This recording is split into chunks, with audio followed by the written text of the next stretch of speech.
Binabantayan ang posibleng pagtindi ng vote buying sa huling weekend bago ang eleksyon.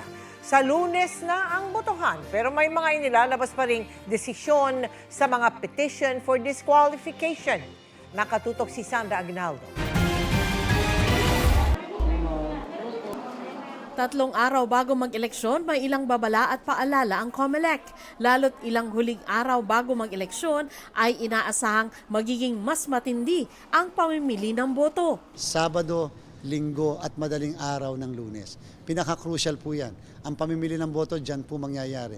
Ang paglalagay ng tinta, dyan po nangyayari. Ang pagkokoral ng mga tao, yung hindi pinapalabas na Sabado nangyayari hanggang Lunes na po yun para hindi na nakakaboto. Ang Legal Network for Truthful Elections o LENTE nakakatanggap daw ng sumbong lalo't malapit na ang eleksyon.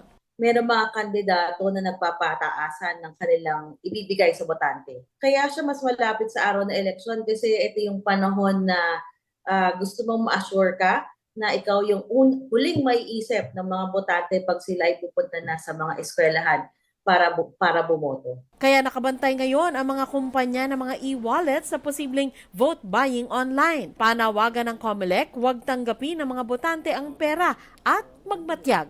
Pwede raw ang citizen's arrest kung huli sa akto ang vote buying. Hindi po ito sinasabi ng komisyon na gawin ng mga kababayan natin, pero option po yan ng mga kababayan natin. Lalo na kung aarestuhin ay caught in flagrante delicto. Nasa panahon na naandun ka, nakita mong gumagawa ng isang krimen.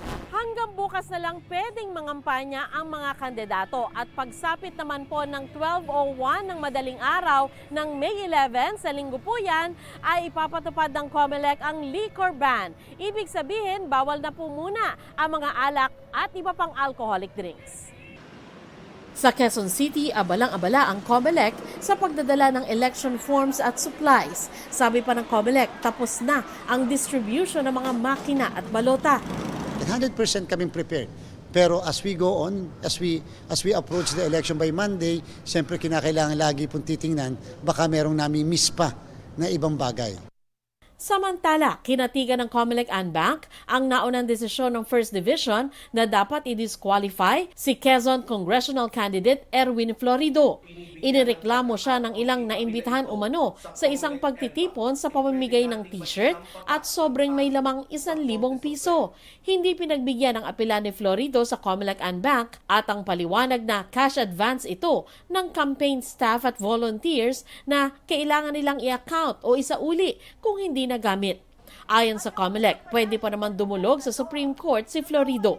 Kinansila rin ng COMELEC and Bank ang Certificate of Candidacy ng isang kandidato sa pagkakonsihal ng Malabon City at kandidato sa pagka-mayor ng Kataingan, Masbate. Para sa GMA Integrated News, Sandra Aguinaldo, Nakatutok, 24 Oras.